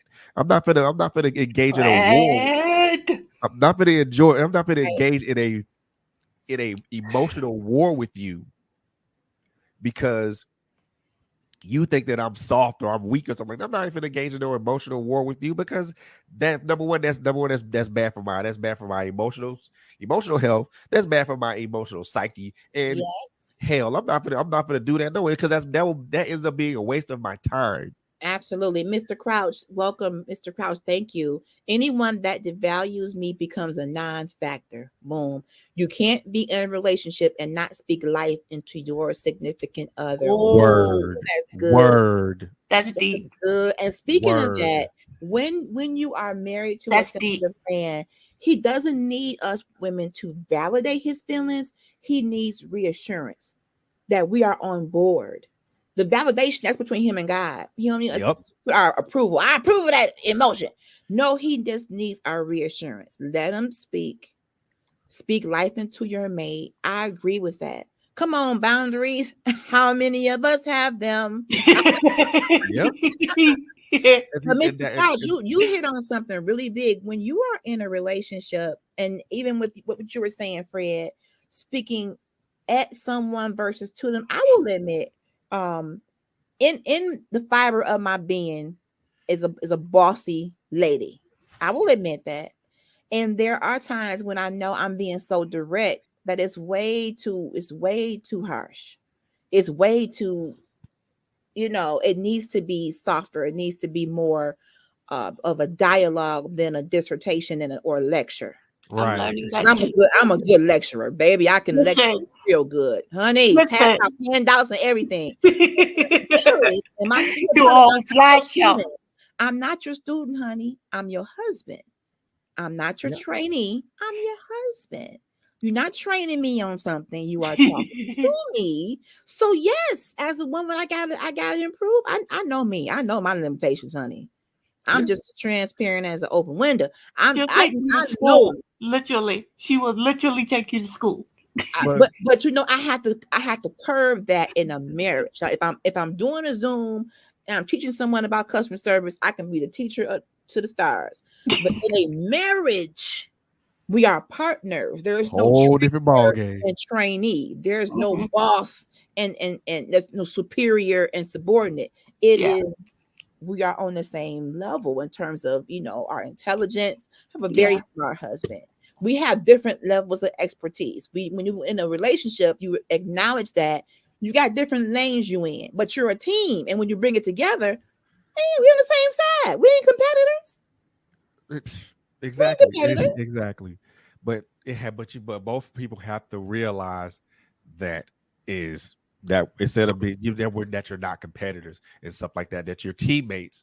And to me, the way I look at it, it doesn't matter. It doesn't matter who calls the damn play. Just get the play out. Just get the play out and run the play. Doesn't look matter. At this. Look at this comment, Mr. Women with that alpha gene are very harsh now, which is the reason why men don't buy into commitment anymore. Oh, bruh, no. Hold on, stop. First of all, is deep. that alpha beta male female crap, kill it. Just kill it. Just dead. Excuse my French. Dead that shit right now. Because women are not bosses; they're supposed to be helpers. That part. That alpha beta male stuff, man. Y'all female stuff. Y'all need to drop that. That's not even just for relationships. That's just period. Like y'all need to date. Especially anybody who now. says that, Lord have mercy. Anybody who says that crap right there, I'm an alpha male. I'm an alpha female. Kill it. First of all, and I'm saying this out loud, you're delusional. You're delusional as hell. Because let me tell you what that is. He said about why men don't buy into commitment. So I feel like if you have a sensitive man in your life, he's probably more apt to be more committed. Because of the emotional intelligence and the love and the respect, you probably will get more commitment out of a sensitive man versus an insensitive one. Because he's really in it. He's really in tune to the feelings of both parties. Yep. So we have to see the value of sensitivity, the value of a person who feels and is not afraid to show emotion. There's value in that. There's value in that. Look at this. That right there. That right there. What David said makes so much sense. It makes so much sense, and it brings a lot of what we've been talking about home, as far as I'm concerned. Yeah, it does. It really does. The balance of both parents are vital. Very much. Parents need to be emotionally intelligent and pour into their children. Both parents need to give affection to their children. Don't just leave that for go to your mama for a hug. Go to your mama. No, Dad. You should give an emotion to the child too. And this thing about competition is not even just about in relationships. It's just period. Like this whole generation, this whole world is literally in competition for whatever reason. Ooh, wow. Mr. Absence says a sensitive man sometimes just wants you to listen to them and not judge them for my transgressions. And that can be tough for certain types of women or people in general, because you're listening and they're forming these prejudgments. But a true friend, mate, helpmeet is listening to know for the information, for the intel. And they can govern themselves accordingly to be a helper to you. I get that. And let me say this to y'all, to women and men. What a lot of women don't understand about a sensitive man is this: a sensitive man can care about you and love you in a much more emotionally intimate way than an insensitive guy. Probably could love you in a more in a much more intimate way, physically as well as emotionally as well as mentally as well. Because number one, me personally, I want to know who you are inside and outside. I want to know who you are as a person externally, but I also want to know who you are internally as well. I don't want to know the whole story, the whole story, but I just want to know enough of it for me to be invested. To be emotionally invested, That's the emotionally key. invested. Emotional investment. When in my dating time, the brothers would tell me, you just talk too much, because I want to get emotionally invested. I want to get to know you. If a man doesn't want to have a conversation with you at a date and he want to go straight, to the intimacy, he don't want to invest nothing. Absolutely nothing. Physical. If a person likes you, loves you, wants to get to know you, they will invest themselves emotionally in you. That's Mr. it. Kraus says men are naturally strong, but when you become vulnerable to a woman that's broken, and so many of us are, you mute his manhood. We gotta work on that. Big time. The man wants to have his manhood muted. Nobody. No man wants that. Because when you mute a man's manhood, basically you're just like that's like telling a man he ain't a man. That's when you mute his man, you give him no voice to speak. And I had both parents, so I never struggled in being sensitive. And let me tell you something. A man that does that is not able to speak. Because number one, becomes emotionally unavailable, becomes physically unavailable, becomes disgruntled, disrespectful, mean, harsh, and this is what happens when a woman mutes a man's manhood, and especially when this man was not that to begin with, was not harsh, was not mean, was not ugly, was not quick to cut you with his words. That's what happens when that happens over time. Especially when a woman continuously mutes a man's manhood. You basically create a version of that man who will do what he needs to do just to get by, just to keep you off his back. Right.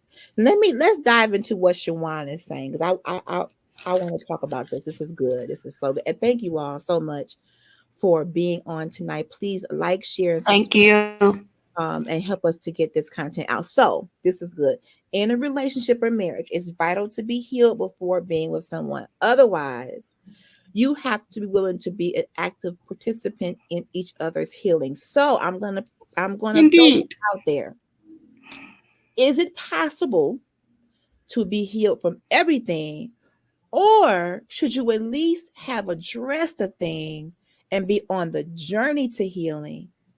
Or should you make sure when you go down that aisle, everything is really healed? And can we do that? So is this a general question? Yeah, okay.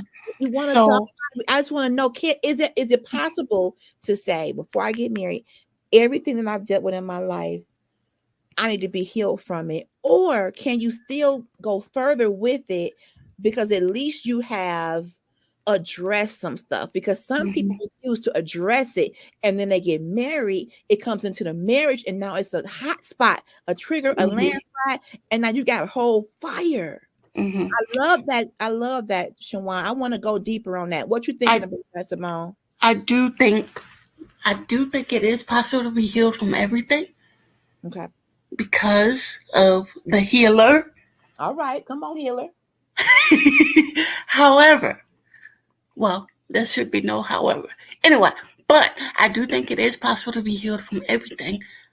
And I also believe that there is some time where healing can take a longer process. And I think that's because the only reason why healing would take longer is, like you said, if you don't address it in that moment, or, when it comes up. So therefore, you derail that healing process, which is almost like a recovery after surgery. It is, actually, because if you get surgery like you just had, let's use you as an example. You just had surgery, right? Mm-hmm.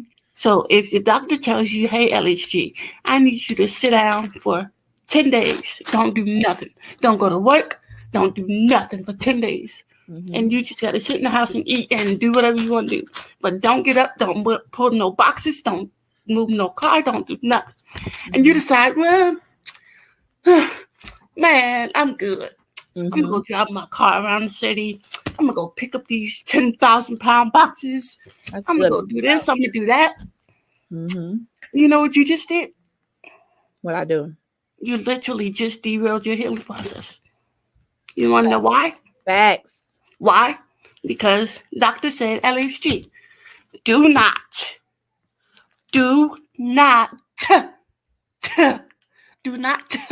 pick up no heavy boxes. Don't drive no car. Don't do none of that. And you decided, well, that doctor don't know what he's talking about. Even though he just completed your surgery. Right. You sitting around, that doctor don't know what he's talking about. I'm good. I feel strong enough. I can lift these. I'm going to help my husband do this and that. I'm going to lift these heavy boxes. I'm going to go drive my car.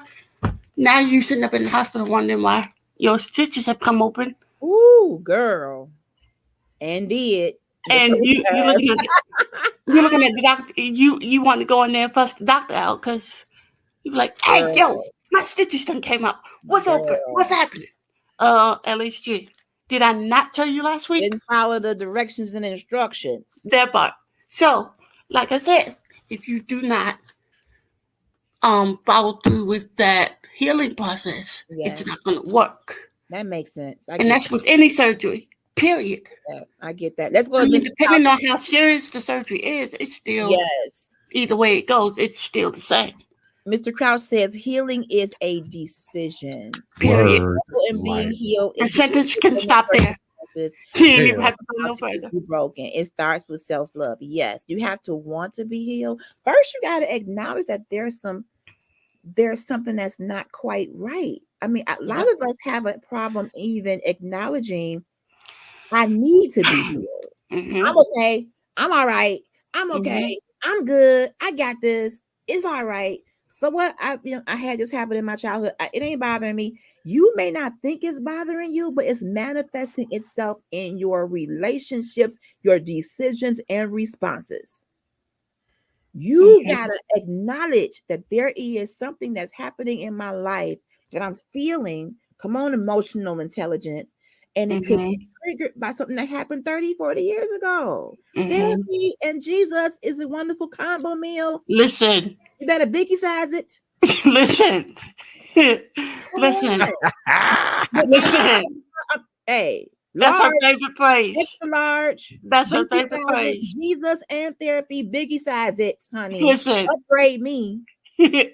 Because what therapy does, and men, I don't know how y'all feel about therapy because sometimes y'all push back like, I don't need that. And that could be a pride thing. I don't know. But there's nothing wrong with getting help, because if you want to show up as the best you in your relationships, to yourself first. Listen, men and women. Listen, Brother Crouch, you better supersize, biggie size it, honey. Men and women and children, listen to me. Therapy will bless your entire somebody who doesn't know you, that's able to help you. I call therapists, they put the puzzle pieces together. Yep. Sometimes we live in a broken state because we are fragmented. All the pieces of our past are in bits and they're not together. What the therapist can do is take you on a time traveling journey to make something make sense. And you don't realize the lack of this 30 years ago has you acting this way this year. And it makes sense. That's not a joke. Literally. The Jesus part and the healer, as you said, Simone, is going to solidify that healing and keep you on the right track so that your emotions can be regulated on a daily basis. They work in tandem. They work together. Jesus and therapy is a combination. Listen, what number is that? Number one? Give me number one. Biggie size, please. Listen. What they say on Jeopardy? What is A for 200, Alex? See, come on.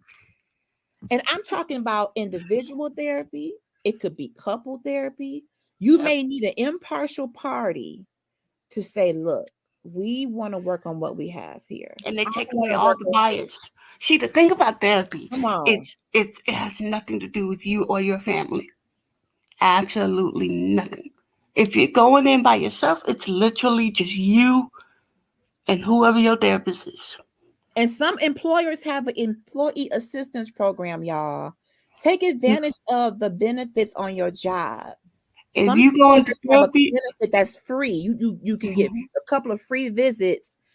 If the money is an issue or the insurance is an issue, then ask if they have an employee assistance program where you can get a list of therapists in your area and get these 2 or 3 free visits. It's worth it. You invest in you. Invest in you. Listen, I'm telling you right now, therapy is just what she said, the number one. Okay. Yeah. So when you look at that menu, go ahead and already put it on your list. I'm coming to therapy cafe, and I'm just get the number one. Right, give me my usual. They gonna get to know me so well. Hey, LHG, like she said, yes, biggie size, boo. You already know. I'm thirsty. Like she said, I'm hungry. Angry. Therapy is a non-biased situation. Like literally, like you and that person literally sitting face to face, whether it's physically or virtually, and y'all just literally like you pouring out your heart to them. That may not feel good in that moment, but it's toxic. It's got to come up and out. You've been living with this toxicity in your system. God did not design you to operate with these foreign beings. Look at this. Look. In your body, in your mind, in your spirit. It needs to come up. It needs to come out. It's killing you, and it's messing up your connections. And out. Yep. Up and out. Up and out. And if there's people that are causing it, stay away from them. I don't care if you grew up with them. If they are the trigger and they are the landslide, you could have went to kindergarten orientation with them. I don't care. You got to make sure that the people in your influential circle are there for a good reason, and they're helping to launch you forward, not pulling you back into the pain. That's it. Why go to therapy for 6 weeks? You find out who the problem is, you go back to the problem. LHG. Where they do that at? You just shot yourself in the foot. Listen, you got to do the work, and you got to stay on the right path. The therapist is going to, like a teacher. A good teacher is not just teaching you something new. They're showing you what was already in your brain that you ain't even know. You know what? They just really telling you got some stuff in your head that you ain't even realize. They're pulling some stuff out of you. Is it, you know what though, LG? Listen, and it goes back to what we talked about what I talked about on Wednesday. Could be a therapist can help you at least get to a point to where you can help you balance yourself. That balance and get your equilibrium back. You've been walking, you know that VA commercial, and people was walking sideways. Yeah, man. I don't think I've seen that. You ain't old enough, Simone. You exactly. You ain't old enough. YouTube the VA commercial, and it was that tomato juice stuff. And I want to. Have you had VA? Nope. And they walking like this. They're not walking straight. And that's what happens when you haven't dealt with your emotions and really sought the help of God and the therapist to get your equilibrium back. The reason why we're off kilter in this society, our equilibrium is off. We are not dealing with our trauma. We're not dealing with our issues. We're not talking. We're just popping pills, and we're not even in a good solid church home. I'm gonna go there. You're not even rooted and grounded in the Lord. I know y'all, we've been church hurt, but that's people hurt. Commit to God. He'll never fail you. Never. Feelings. The preacher may hurt your feelings, but commit to God. This journey of emotional intelligence is not solidified without God. Sean, he created you and created emotions. We got some comments down here. Is it Sean? I want to say her name wrong. Sure. Shawan, Sure. she said, I personally carried over 20 years of unforgiveness, pain, and unsolved hurt that literally made me sick. Oh. Ooh, literally. Where do you think a lot of mental illness comes from? Yep. She said you have to be tired of you have to get tired of being sick and tired. You have to reach, sometimes that rock bottom is your friend. Sometimes hitting that rock bottom is that the fuel you need to finally get your behind some help. Yes, Mr. Crouch, you got to do the work. And it's a continual work. You got to get up and work it every day. Every day. And I think the one thing I'll say about this is I knew I was a sensitive guy, sensitive man, you know, from as long as I can remember. The one thing that helped me when I went to therapy, when I went to see my therapist, which I still see to this day. Come on. It helped me realize why I'm hardwired that way, why I'm hardwired this way. Okay. It helped me realize why I'm hardwired that way. It is not because of it's mostly because of what I saw my parents do, what I saw them do towards each other with each other, but also what I saw my father and my mother do with people around them and how they cared about each other.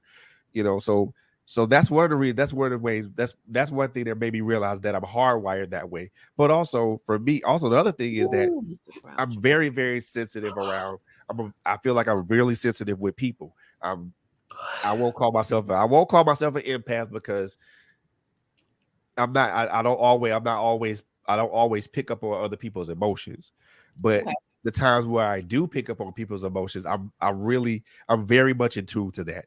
And sometimes it helps. It's a help, but it also could be a bane because sometimes you can be too in tune with somebody's emotions, and that could be to a detriment. So that is true. There is a time when you can internalize so much. That's the thing. It starts to negatively affect you. There has to be a boundary. There has to be a line. And in my opinion, the Holy Spirit. Yep. That part. Because I need to. There's sometimes when the Holy Spirit will put somebody on you where you can feel, but not to the point where it just knocks you out of your healing. Right. Now let me go to Mr. Crouch. This unforgiveness thing and dealing with things you can't control messes up the unforgiveness. I'm talking from my own experience. If there is something that we are dealing with from childhood, from adulthood, from bullying to whatever, if we haven't dealt with that and it's a ruminating thought in your head, that's where mental illness, that's the seed. That's the seed of mental illness. It's a ruminating negative space. The vortex of why did they do that to me? Come out of it. You may never know. They don't know. They ain't gonna say they sorry. It happened. It wasn't your fault.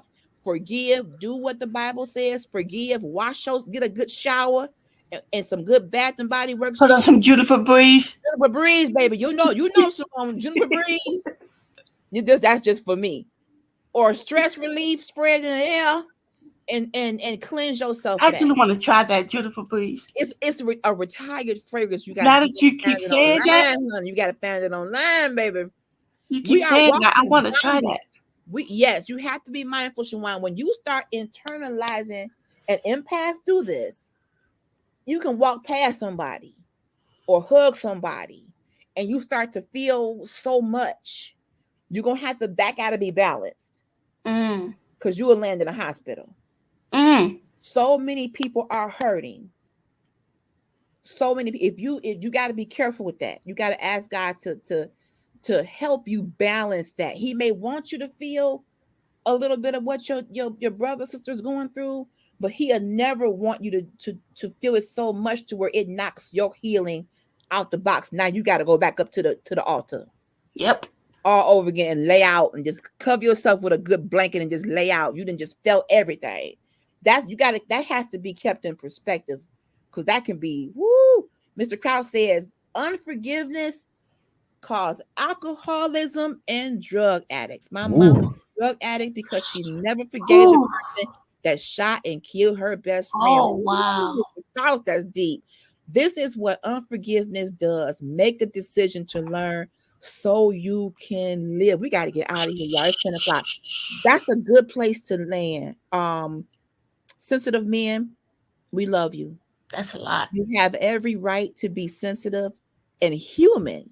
Sensitivity is a part of the human experience. It wasn't designed for women only. It's a part of being human. You can cry, you can feel, you can love, you can commit, you can do all those things, but we all need to forgive. Unforgiveness can be the root of so many things. Yes, it can. It festers because what happened with me was I needed to know why I wasn't protected, or why this didn't happen, or why this person left. And there may never, and no real answer would ever suffice.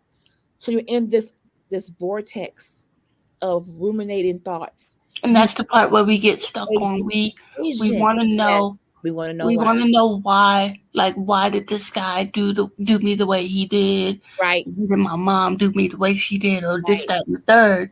And we're stuck on that why. And it's like, are we gonna ever get an answer? And you may not. And if you get one, it may not make sense. Mr. Absent says we should always forgive but never forget. People say forgive and forget. I don't know how to forget, because I feel like I can forgive, but I will not accept that same behavior. I will govern myself accordingly. For example, a creditor can say, I'm gonna settle the account with you, but go get another credit card with them. They're like, denied. The last one was settled, but you still risky, honey. You still not a good steward. They don't forget. The debt is charged off. I'm gonna forgive you for the debt, but I'm not gonna give you another credit card for you to no more credit cards for you. So you can forgive, but the forgetting may not. But if we don't forget, are we really forgiving? That's good. Hey, that's a whole nother show. Really? I feel like if I forget, now God is different. He can cast it into the sea of forgetfulness.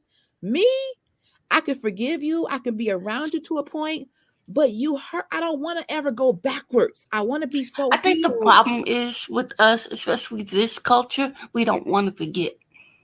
We may not want to. I forgive. Well, wait, hold on.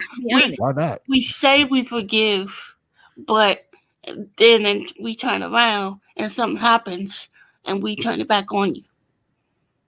So we say we forgive you, then you show up to the cookout or whatever, and we all of a sudden remember everything you just did to us last week. So we decide not to talk to you anymore. But it's situational for me. Mm-hmm. Some things I can forgive, but I can't allow you to hurt me anymore. Yeah. I can't put myself on the line to where I've been healed, I'm whole, but because I forgot, I've opened myself back up to your shenanigans. I struggle with that, y'all. I do. We got to get out of here. We're gonna do a part two. We're gonna do a part two, y'all, because this was so good. I want to thank my CEO, Fred. Thank you, Simone. Thank you, Colin. Thank you, Mr. Crouch, Shawan. Thank you, everybody. The operative word is want. Yes. We're gonna do part two. So remember, tomorrow it won't be a show. We did it tonight, so don't come on looking for me tomorrow. I got me a date. I cannot be late. Date. So, you know what? We did it tonight. I can't with you. Right. I'll be back on Tuesday for Girl Chat Weekly, though. We're going to go back into femininity. I want to thank you all for being with me tonight. This is a very good topic. I want us to be able to cohabitate as men and women in relationship and understand each other down deep to the white meat. I want us to be able to love better and love deeper and love stronger. I got to get out of here. I love you all. Have a good night. Subscribe. Love you. Help us get to 100 subscribers on Blazers Radio.